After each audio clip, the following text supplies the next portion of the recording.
안녕하세요, 여러분. 오늘은 참 씁쓸하고도 통쾌한 사연을 하나 들려드리려고 합니다. 평생 자식들을 위해 희생해온 한 어머니가 있습니다. 그런데 그 자식들 중 아들 하나가 참으로 괘씸한 모습을 보였다고 하는데요. 어머니가 병원에 입원하자 아들은 간병비가 부담된다며 연락조차 끊어버렸습니다. 그런데 유산 얘기가 나오자마자 누구보다 빠르게 달려왔다고 하네요. 과연 이 어머니는 어떤 선택을 했을까요? 그리고 그 괘씸한 아들은 어떤 결말을 맞이하게 될까요?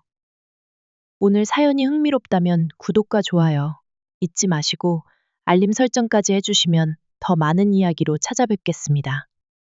그럼 지금부터 오늘의 사연 이야기를 들려드리겠습니다. 끝까지 함께 해주세요. 안녕하세요. 저는 올해로 68이 된 평범한 주부입니다. 남편은 몇 해 전에 세상을 떠났고 지금은 작은 아파트에서 혼자 지내고 있어요. 남편이 약간 남긴 유산과 함께 서 매달 나오는 기초연금으로 생활하고 있습니다. 그런 저에게 유일한 낙은 가끔 찾아오는 자식들, 얼굴 보는 거였죠. 그런데 얼마 전 집에서 김장을 하다 갑자기 눈앞이 핑 돌더니 그대로 쓰러졌습니다. 깨어나 보니 병원 침대였고 제 곁에는 딸 유진이가 울고 있었어요. 의사 선생님은 고혈압과 당뇨가 악화돼서 다시 쓰러질 위험이 크다고 했습니다. 갑자기 찾아온 병환의 앞이 캄캄해졌지만 그보다 더 걱정이 된 건 하루 14만 원이나 하는 간병비였어요. 유진이는 평일에는 회사에 다녀야 해서 간병사를 불러야 했습니다. 처음엔 간병비가 부담된다며 망설였지만 결국 유진이가 혼자 다 부담하겠다며 적금까지 깨가면서 간병사를 고용했어요. 엄마 걱정하지 마. 나 혼자서라도 어떻게든 할 테니까. 유진이는 그렇게 말했지만 저 때문에 애 키우고 살림하느라 빠듯한 애가 적금까지 깨는 걸 생각하면 가슴이 무너졌습니다. 그러다 결국 민수한테도 연락을 했습니다. 유진이한테만 부담 지울 순 없으니 아들인 민수도 좀 도와줬으면 했거든요. 민수는 대기업에 다니니 경제적으로 여유가 있을 거라고 생각했죠. 그런데 민수의 반응은 싸늘하기만 했습니다. 엄마, 우리도 애 둘의 대출 갚느라 빠듯해. 당장은 어렵겠어. 그 말을 듣는데 눈물이 왈칵 쏟아질 뻔했습니다. 그래도 어떻게든 설득해 보려고 했어요. 매일 드는 간병비가 하루에 14만 원씩이니 아들네가 조금만 보태주면 큰 도움이 될 테니까요. 그런데 민수는 짜증스럽게 대답하더군요. 엄마도 좀 눈치껏 해. 유진이한테 다 떠넘기지 말고 좀 알아서 하라고. 순간 숨이 막히더군요. 그저 간병비 좀 나눠서 부담해 줄 수 있냐는 말이 그렇게 큰 잘못이었나 싶어 말문이 막혔습니다. 그 후로 민수는 아예 연락을 끊었습니다. 전화해도 받지 않고 문자를 남겨도 답이 없었어요. 며느리 지혜한테 전화를 걸어봤지만 그쪽 역시 바쁘다는 핑계만 대고 끊어버리더군요. 유진이가 알면 또 속상해할까봐 혼자 사귀고 있었는데 간병사로 온 박 씨가 제 눈치를 보며 물어봤습니다. 따님이 매일 오시고 참 효심이 깊네요. 아드님은 바쁘신가 봐요. 그 말에 괜히 서러워져서 눈물이 났습니다. 박 씨가 따뜻하게 손을 잡아주지 않았다면 참다 못해 엉엉 울어버렸을지도 모릅니다. 유진이는 퇴근하고 매일같이 병원으로 달려왔습니다. 저보다 더 피곤해 보이는데도 아무렇지 않은 척 웃으며 엄마, 간병비 걱정은 하지 말라라고 말해주었어요. 하지만 그럴 때마다 제 마음은 천근만근 무거워졌습니다. 어느 날은 유진이가 몰래 대출 서류를 작성하는 걸 봤습니다. 속이 시커멓게 타들어갔습니다. 병실에 혼자 남아있으면 자꾸만 생각이 많아졌습니다. 평생을 자식들만 바라보고 살아왔는데 이제 와서 이런 대우를 받는 게 참 서럽더군요. 내가 뭘 그렇게 잘못했길래 민수가 저렇게 변한 걸까? 혼잣말을 하다가 문득 이렇게 살아서 뭐하나 싶어 눈물이 흐르더군요. 그렇게 며칠을 꼬박 울다가 결국 결심했습니다. 아들 때문에 상처받고 딸에게만 짐을 떠넘길 수는 없다고 마음을 먹었어요. 민수는 그날 이후로 연락이 뚝 끊겼습니다. 전화는커녕 문자 하나도 없고 카톡에 남긴 메시지에도 답이 없더군요. 처음엔 일이 바쁜가 보다 했습니다.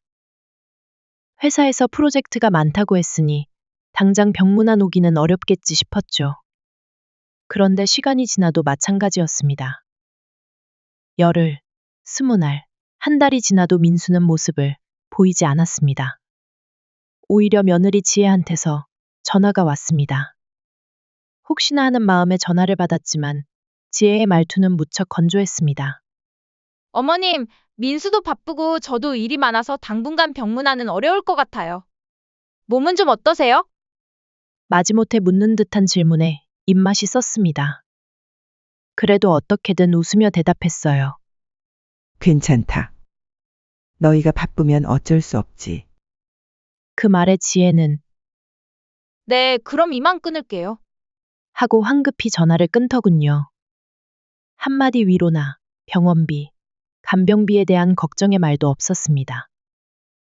저는 괜히 민망해져서 휴대폰을 내려놓고 창밖만 멍하니 바라봤습니다. 그날따라 병실 창문 너머의 하늘이 유난히 흐려 보이더군요. 그나마 유진이가 매일같이 퇴근하고 찾아와 주지 않았다면 아마 미쳐버렸을지도 모릅니다. 유진이는 늘 환하게 웃으며 들어왔어요. 엄마, 오늘도 간병사님이 잘 봐주셨대. 병원밥 맛없지? 내가 죽이라도 좀 사올걸. 지쳐 보이는 얼굴로도 그런 말을 하는데 가슴이 미어지더군요. 하루에 14만 원씩 드는 간병비도 모두 유진이 혼자 감당하고 있었는데다 회사에 출근했다가 퇴근하고 병원에 들르고 그러고도 새벽까지 아이 숙제 봐주고 남편 눈치까지 보는 게 얼마나 고될까요? 그럼에도 유진이는 한 번도 힘들다는 내색을 하지 않았습니다. 오히려 저를 위로하고 다독였습니다. 엄마, 병원비 걱정하지 마. 내가 어떻게든 할 테니까. 하지만 그럴 때마다 저는 숨이 막히고 목이 메었습니다. 반면 민수는 연락 두절이었습니다. 유진이가 걱정스러워서 조심스레 물어봤습니다. 오빠한테 연락해봤어? 무슨 일 있는 거 아니니? 유진이는 쓰게 웃으며 대답했습니다. 몰라. 오빠네도 애들 키우고 대출금 갚느라 바쁜가 봐. 그러면서도 유진이는 변명 한마디 없이 묵묵히 간병비를 냈습니다. 그 모습을 볼 때마다 민수에 대한 서운함과 원망이 억눌리지 않더군요. 그러다 어느 날 민수가 갑자기 병실에 찾아왔습니다. 몇 주 만에 본 아들은 여전히 말끔했지만 그 눈빛만은 차가웠습니다. 저는 반가움, 반, 서운함 반으로 조심스레 웃으며 물었습니다. 너무 오랜만에 왔다. 바빴니? 그러자 민수는 한숨부터 쉬며 말하더군요. 엄마, 솔직히 말할게. 우리도 힘들어. 간병비가 하루에 14만 원이라며? 유진이 혼자 감당하기 버거울 텐데 우리도 대출금 때문에 여유가 없어. 그 말에 저는 아차 싶어 고개를 끄덕였습니다. 대출금이 어렵다면 어쩔 수 없겠지 싶어 그냥 넘기려 했는데 그때 민수가 덧붙인 말이 참 가관이었습니다. 그러니까 엄마가 그 집을 파는 게 어떨까 싶어. 순간 심장이 철렁 내려앉았습니다. 평생을 남편이랑 같이 산 유일한 보금자리였는데 그걸 팔라니요? 민수는 예상했다는 듯이 덤덤하게 말을 이었습니다. 그 집만 팔면 간병비도 해결되고 유진이도 부담이 덜해질 거야. 우리도 애들 키우느라 힘드니까 좀 이해해줘. 그 말에 아, 내가 이젠 짐짝이구나 싶었습니다. 유진이가 대출까지 받아가며 혼자 감당하는 동안 민수는 그저 집을 팔아서 해결하자는 말뿐이었어요. 그건 좀 생각해 봐야겠다.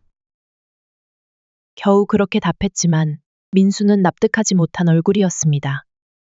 엄마, 좀 현실적으로 생각해. 괜히 고집 부리지 말고. 그러곤 시큰둥하게 병실을 나갔습니다. 다정한 안부 인사도 없이. 그날 밤, 저는 혼자 병실에 누워 천장을 바라보며 생각했습니다. 민수의 그 말투와 태도, 그리고 유진이의 지친 얼굴이 자꾸만 떠올랐습니다. 어쩌다 이렇게 됐을까요? 아들은 언제부터 이런 사람이었던 걸까요? 그런 생각을 하다 보니 잠이 오지 않았습니다. 저는 베개를 적시며 조용히 결심했습니다. 유진이는 매일 퇴근 후 병원으로 달려왔습니다. 낮에 간병사 박 씨가 봐주고 있지만 그래도 엄마가 혼자 외로워할까봐 잠깐이라도 얼굴을 비추려고요. 회사에서도 눈치를 보는 게 뻔히 보였지만 유진이는 아랑곳하지 않았습니다. 간병비도 하루에 14만 원씩이나 드니 유진이 입장에선 그게 적지 않은 부담이었을 겁니다. 사위도 처음엔 이해해주는 듯 했지만 한 달이 넘어가자 슬슬 불만을 드러냈습니다. 당신도 참 대단하다. 그 돈을 어디서 마련하려고 그래? 대출도 한두 번이지. 어쩌겠어. 엄마가 혼자 감당할 수도 없잖아. 유진이는 애써 웃으며 사위를 다독였지만 밤마다 혼자 한숨 쉬는 소리를 저는 병실에서 몇 번이나 들었습니다. 그런 딸을 볼 때마다 가슴이 미어졌습니다. 민수한테도 여러 번 연락해봤지만 여전히 받지 않았습니다. 아들놈이 대답도 없이 전화를 끊어버릴 때마다 저는 핸드폰을 내려놓고 창밖만 하염없이 쳐다봤습니다. 한편 간병사로 온 박 씨는 참 좋은 사람이었습니다. 프로답게 환자 상태를 세심하게 챙겨주고 심심해할까봐 잡지도 챙겨다 주고 그랬으니까요. 유진이가 매번 감사 인사를 할 때마다 박 씨는 손사래를 쳤습니다. 따님이 워낙 효심이 깊으셔서 그래요. 저도 이런 환자분 모시는 게 보람 있죠. 그 말에 유진이는 울컥하는지 몰래 눈물을 훔쳤습니다. 간병비가 부담될까봐 유진이는 밥 한 끼를 편의점 도시락으로 때우는 날이 많았습니다. 그런 모습을 박 씨도 알고 있었는지 가끔 간식거리를 슬쩍 건네주며 웃어주곤 했어요. 그러다 하루는 유진이가 퇴근길에 과일을 사와서는 말했습니다. 엄마, 오늘은 좀 나아 보여서 다행이다. 괜히 돈 쓰지 마라. 너도 힘들 텐데. 엄마 걱정은 말고 얼른 나아야지. 그래야 내가 간병비 부담 안 해도 되잖아. 유진이는 웃으며 농담처럼 말했지만 그 말에 가슴이 아려왔습니다.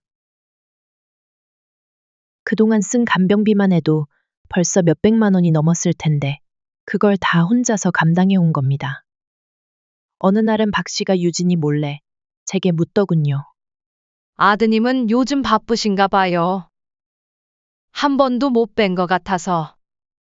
저는 그 말에 마른 침을 삼켰습니다. 뭐라고 변명해야 할지 모르겠더군요.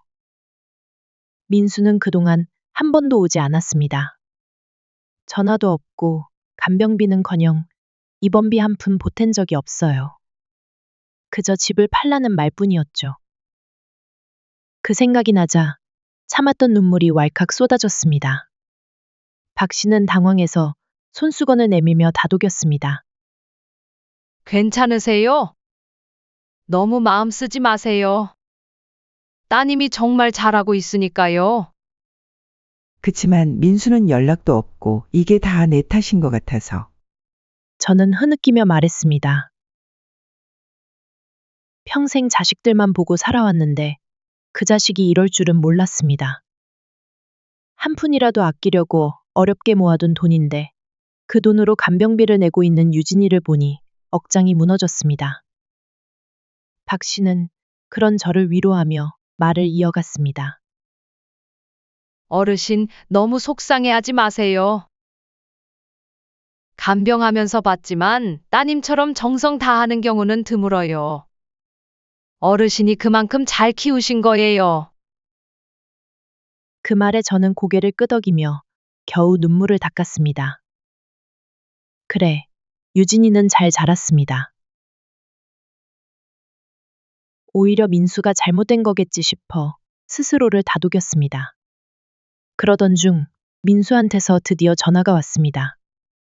몇 달 만에 전화였습니다. 엄마, 병원비는 어떻게 해결하고 있어? 오랜만에 듣는 목소리가 반가워서 괜히 목소리를 높였습니다. 유진이가 다 내고 있어. 너는 괜찮니? 그런데 민수의 다음 말에 가슴이 서늘해졌습니다. 아, 그럼 됐네. 나도 요즘 빠듯해서 도와주긴 어려워. 그 말을 듣는 순간 손이 부들부들 떨렸습니다. 아들은 끝까지 자기 일 아니라고만 생각했습니다. 유진이가 어떻게 하고 있는지는 관심도 없고 그저 자기 돈 나가는 것만 걱정하고 있었던 겁니다. 그래. 알았다. 입술을 깨물고 겨우 그 한마디만 했습니다. 민수는 대수롭지 않다는 듯 전화를 끊었습니다. 저는 핸드폰을 내려놓고 한참을 멍하니 있었습니다. 그날 밤 유진이가 퇴근하고 병실에 왔을 때 저는 아무 말도 하지 못했습니다. 유진이는 피곤한 얼굴로 웃으며 말했습니다. 엄마, 간병사님이 내일은 잠깐 자리를 비우셔야 한대. 나도 회사에서 휴가 내고 와야겠다. 아니야. 나 혼자 있어도 괜찮아. 너도 힘들 텐데. 힘들긴. 엄마가 낫는 게 제일 중요하지. 유진이는 그렇게 말하고선 저를 꼭 안아주었습니다. 저는 그 품에서 조용히 눈을 감았습니다. 눈물이 흘렀지만 이번에는 울지 않으려고 애썼습니다. 그날 밤 저는 간병사 박 씨에게 조용히 부탁했습니다. 박 씨, 잘 아는 변호사 있으면 좀 연결해 줄 수 있을까요? 박 씨는 놀란 눈으로 저를 보았지만 저는 단호하게 고개를 끄덕였습니다. 이제는 더 이상 참지 않을 겁니다. 며칠 만에 민수가 병실에 찾아왔을 때 저는 조금 놀랐습니다. 워낙 연락도 없고 병문안 한번 오지 않던 아들이었으니까요. 처음엔 그저 반가운 마음에 웃으려 했습니다. 어쩐 일이니 바쁠 텐데. 하지만 민수의 표정을 보는 순간 그 웃음이 굳어버렸습니다. 아들은 병실에 들어오자마자 인사도 없이 대뜸 물어왔습니다. 엄마, 병원비는 어떻게 해결하고 있어? 그 말투가 너무 차가워서 잠시 말을 잃었습니다. 몇 달 만에 본 아들이 하는 첫마디가 겨우 그거라니. 마음 한구석이 서늘해지더군요. 저는 애써 침착하게 대답했습니다. 유진이가 내고 있어. 대출도 좀 받아서. 그러자 민수는 피곤한 얼굴로 한숨을 쉬더군요. 유진이 혼자서는 힘들겠네. 집은 어떻게 할 거야? 순간 심장이 철렁 내려앉았습니다. 어쩌면 이 질문이 하고 싶어서 찾아온 건지도 모르겠다는 생각이 들었거든요. 집을 어떻게 하다니? 제가 되물었을 때 민수는 망설임도 없이 말했습니다. 엄마도 알잖아. 간병비가 한두 푼이 아닌데 유진이 혼자 감당하기 힘들잖아. 그냥 그 아파트 팔고 정리하는 게 낫지 않아? 그 말을 듣는데 마치 뒤통수를 세게 얻어맞은 것 같았습니다. 평생을 살아온 집입니다. 남편이랑 손수 수리하고 꾸며가며 하나하나 애정을 담아온 보금자리였어요. 그런데 아들은 그걸 이렇게 아무렇지도 않게 팔아버리자고 말했습니다. 그건 좀 생각해 봐야겠다. 겨우 그렇게 대답했더니 민수는 불만스러운 얼굴로 말을 이어갔습니다. 엄마, 솔직히 말해서 고집 부릴 때가 아니야. 유진이한테만 부담 지울 것도 아니고 나도 대출금 때문에 여유가 없어. 고집이라니요. 그 말에 손이 떨렸습니다. 저는 간신히 침착하려 애쓰며 물었습니다. 너희는 대출이 얼마나 남았니? 3억 가까이 남았어. 애들 학원비에 생활비까지 빠듯하다고. 그 말을 듣는 순간 헛웃음이 나올 뻔했습니다. 아들이 말하는 대출은 결국 자기가 산 40평짜리 아파트 때문이겠지요. 저도 대충은 알고 있었습니다. 민수는 결혼하면서 그 비싼 아파트를 대출로 샀고 며느리 지혜는 그게 자랑이라고 여기저기 떠들고 다녔으니까요. 그때 마침 병실 문이 열리고 유진이가 들어왔습니다. 유진이는 민수를 보더니 어색하게 웃으며 물었습니다. 오빠, 웬일이야? 엄마 보러 온 거야? 민수는 잠시 당황하더니 대충 웃어넘겼습니다. 그냥 시간 나서. 근데 유진아, 간병비는 어떻게 해결하고 있어? 유진이는 그 질문에 살짝 굳어졌다가 애써 밝게 대답했습니다. 내가 내지 뭐. 엄마 걱정하지 말고 신경 쓰지 마. 하지만 그 말에 민수는 오히려 더 짜증을 냈습니다. 너 혼자 어떻게 감당해? 대출까지 받았다며. 그러니까 엄마한테 집 좀 팔라고 해. 유진이도 그 말에는 얼굴이 싸늘해졌습니다. 오빠, 그 집이 엄마한테 얼마나 소중한 건지 알아? 어떻게 그런 말을 해? 그럼 너 혼자 감당할 수 있어? 현실적으로 생각하라고. 민수는 목소리를 높였고 병실은 금세 싸늘해졌습니다. 저는 그저 침묵한 채 두 사람의 다툼을 듣고 있을 수밖에 없었습니다. 그러다 민수가 화난 얼굴로 병실을 나가버렸습니다. 유진이는 한참 동안 말을 잇지 못하다가 힘없이 제 손을 잡았습니다. 엄마, 오빠 말 신경 쓰지 마. 집은 팔지 않을 거야. 그 말이 고맙기도 하고 미안하기도 해서 저는 그저 고개만 끄덕였습니다. 그날 밤 혼자 병실에 남아있는데 자꾸만 민수의 차가운 목소리가 맴돌았습니다. 남편이랑 자식들 위해서 평생 고생만 했는데 아들은 그걸 당연히 여기는 듯 했습니다. 심지어 유진이한테까지 짐을 떠넘기고 말이죠.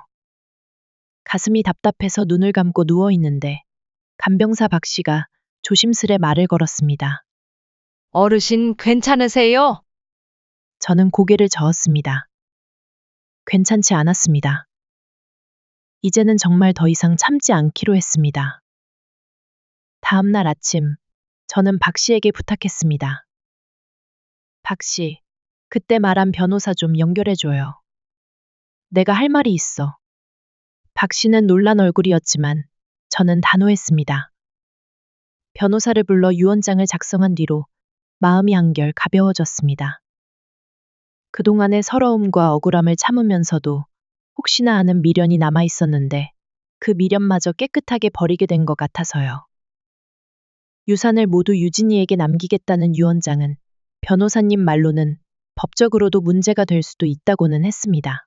그럼에도 저는 강행했습니다. 유진이는 여전히 매일같이 병원에 찾아와 저를 돌봤습니다. 간병사 박 씨도 참 잘해줬고요. 박 씨는 제 유언장 작성 사실을 알고 있었지만 아무 말도 하지 않았습니다. 그저 가끔 다독여주듯 따뜻하게 말해줄 뿐이었어요. 어르신 그동안 얼마나 힘드셨어요. 이제라도 마음 편히 지내세요. 그 말에 괜히 울컥해서 눈물이 나올 뻔했습니다. 하지만 울 수는 없었어요. 이제는 눈물 흘릴 가치도 없는 사람들 때문에 울어봤자 의미가 없다는 걸 알았으니까요. 그러던 중 민수가 몇 주 만에 병실로 찾아왔습니다. 그날은 유진이가 야근하는 날이라 혼자였거든요. 아들은 병실에 들어서자마자 싱거운 웃음으로 말을 걸었습니다. 엄마, 좀 괜찮아? 그 말이 어찌나 어색하고 가식적으로 들리던지. 저는 그저 무덤덤하게 고개를 끄덕였습니다. 민수는 잠시 눈치를 보다가 본론을 꺼내더군요.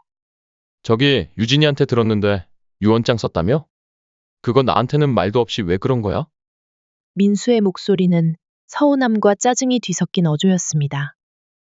그게 너무 우스워서 저는 쓴웃음을 지었습니다. 너한테 말해서 뭐 하려고? 연락도 안 받더니. 그 말에 민수의 얼굴이 살짝 일그러졌습니다. 아니, 그게 아니라.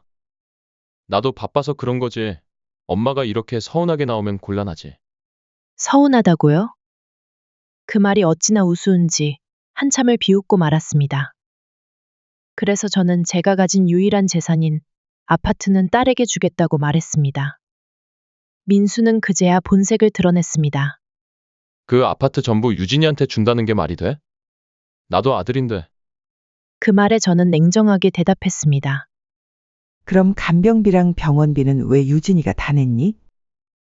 너는 한 푼도 보태지 않고 유진이가 대출까지 받으며 나를 간병했어. 민수는 대꾸하지 못하고 입만 다물었습니다. 그러다가 버릇처럼 한숨을 쉬며 말했습니다. 나도 대출금 갚느라 힘들어. 유진이야 남편이랑 같이 버니까 가능했겠지. 그럼 나는 무슨 돈으로 살았을 것 같니? 내가 대출금 갚는다고 힘들다면서 병원비 한 푼 안 보태고 집만 팔라고 했잖아.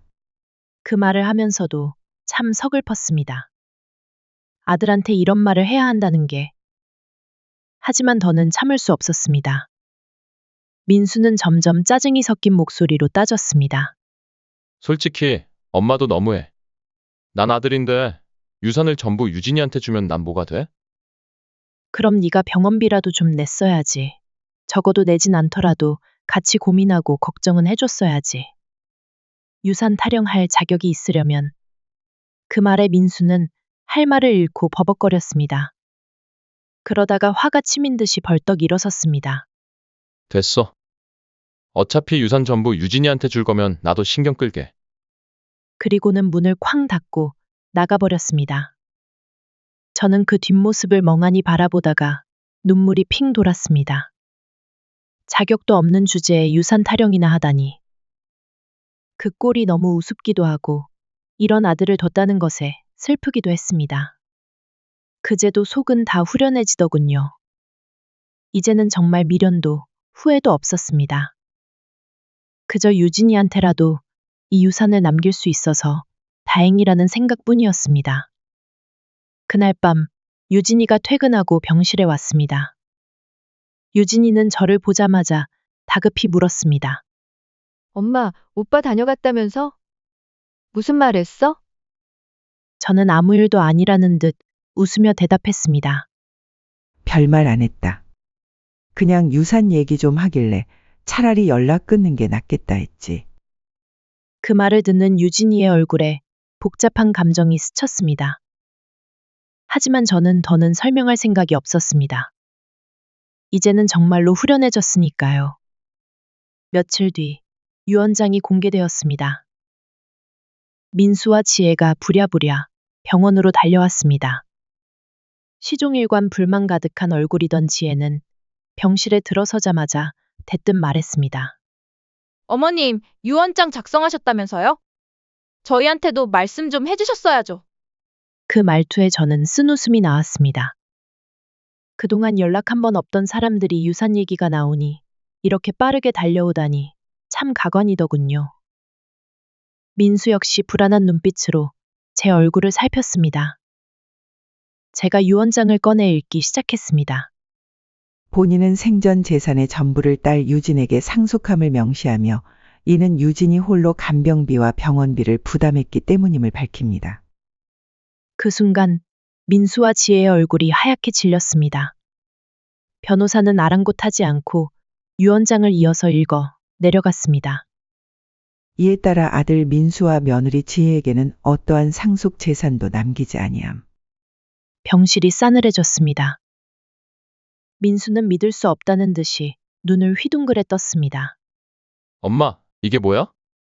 진짜 유산을 전부 유진이한테 준다고? 그 목소리가 얼마나 떨리던지 저는 오히려 담담하게 대답했습니다. 그래.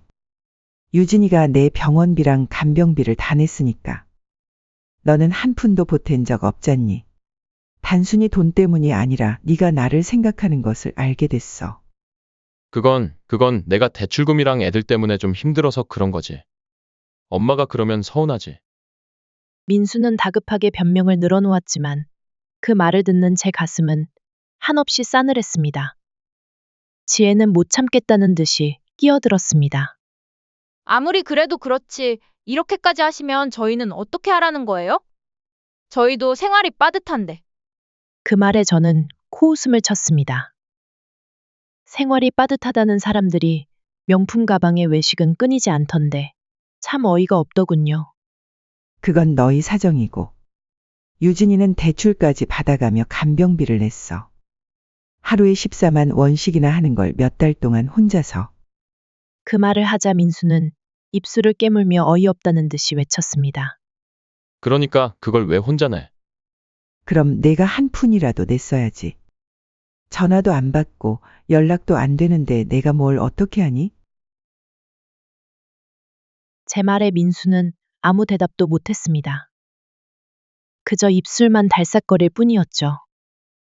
그때 유진이가 조심스레 말을 꺼냈습니다.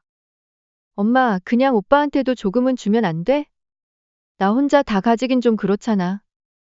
그 말에 저는 단호하게 고개를 저었습니다. 안 된다. 넌 그럴 자격 있어. 네가 나 아니었으면 어쩔 뻔했니? 대출까지 받아가며 간병하고 병원비 낸 건 너뿐이야. 유진이는 그제야 더 이상 말리지 않았습니다. 다만 눈물이 그렁그렁 맺힌 채로 고개를 숙였습니다.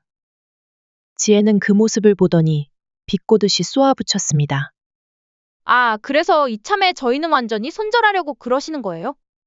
어머님도 참 무섭다. 그 말에 저는 피식 웃었습니다. 손절은 너희가 했지. 내가 전화할 때마다 안 받더니 유산 얘기 나오니까 이러고 나타난 건 너희 아니니? 지혜의 얼굴이 새빨개졌습니다. 민수는 얼굴이 굳어 아무 말도 하지 못했습니다. 그저 멍하니 바닥만 바라보고 있었죠.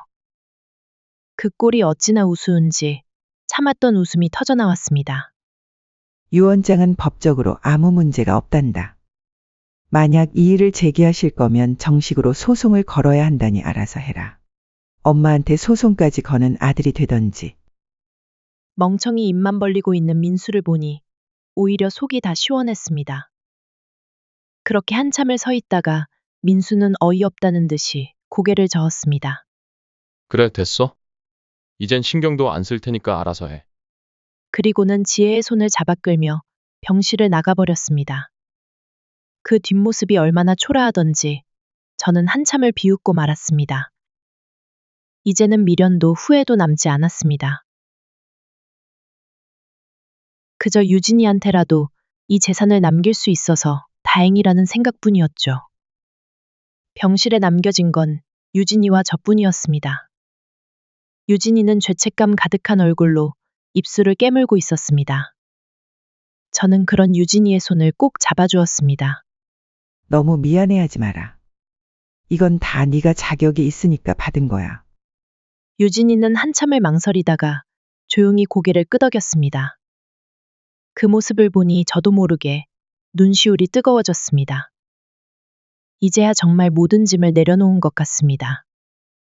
민수와 지혜가 병실을 나간 뒤 병실은 한동안 조용했습니다. 유진이는 머뭇거리며 제 눈치를 살폈습니다. 저는 그런 유진이의 손을 꼭 잡아주었습니다. 너무 신경 쓰지 마라. 어차피 저런 애들은 나중에라도 돌아올 사람들이 아니야. 그 말에 유진이는 겨우 고개를 끄덕였습니다. 그렇지만 눈가가 붉어진 걸 보니 마음이 편하지는 않은 모양이었습니다. 며칠 뒤 간병사 박 씨가 병실에 찾아왔습니다. 평소와 다르게 손에는 커다란 봉투가 들려 있었습니다.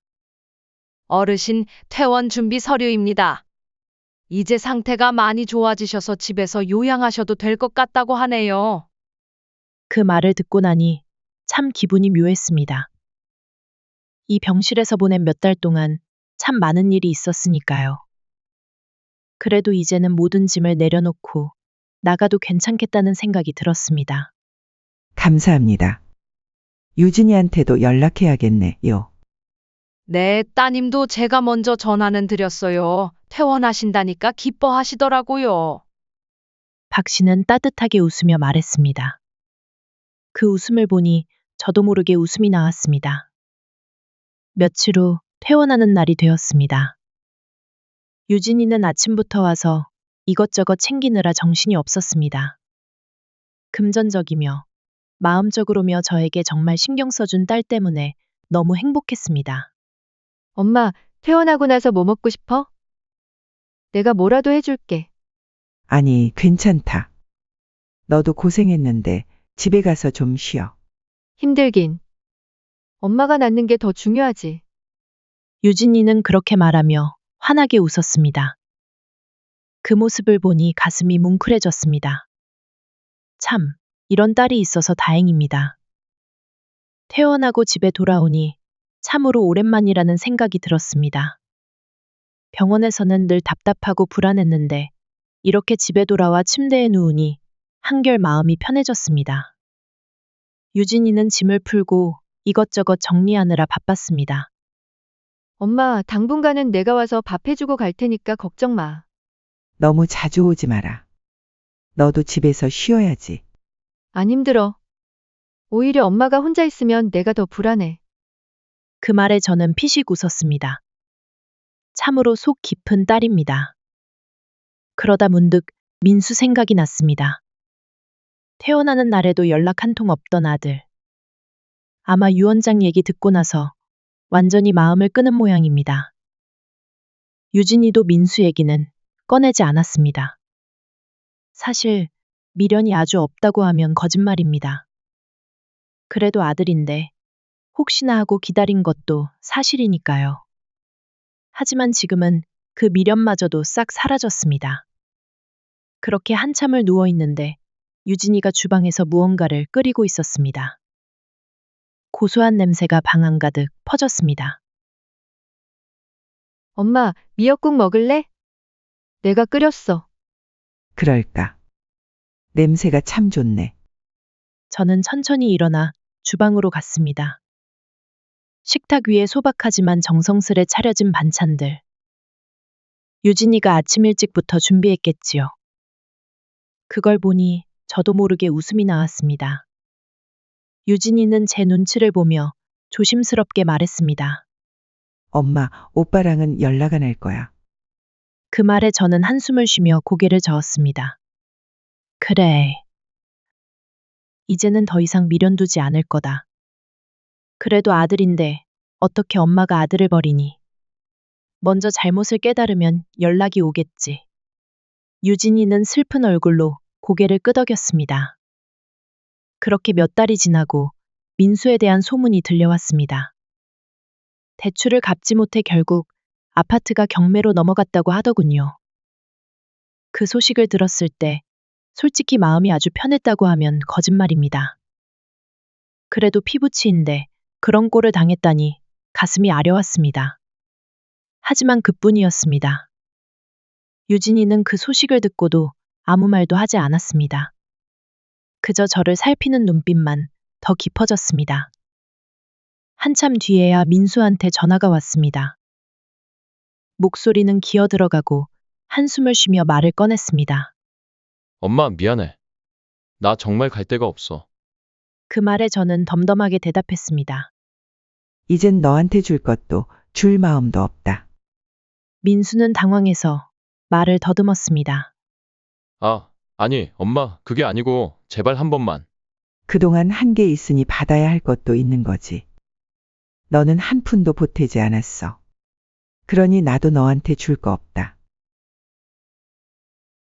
그렇게 단호하게 말하자 민수는 결국 아무 말도 하지 못했습니다. 그냥 전화를 끊어버리더군요.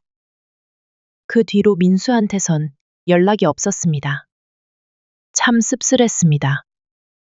그래도 이제는 유진이와 둘이서만 조용히 살아가면 됩니다. 그걸로 충분합니다. 여러분, 자식이라고 항상 감싸고만 있고 언제나 뒷바라지를 해줘야 한다고 생각하지는 않습니다. 모든 자식이 부모의 반만이라도 마음을 가지면 얼마나 좋을까요? 참 쉽지 않은 것 같습니다. 피부치라고 인연을 끊어내지도 낼 마음도 사실은 없습니다. 그럼에도 자식이 반성하고 후회하길, 그리고 그로 인해서 좀 달라지길 바라는 것은 어쩔 수 없는 것 같습니다. 제가 너무 잔인한 부모일까요? 여러분이라면 어떤 생각이 드셨을까요? 그리고 어떻게 하셨을 것 같나요?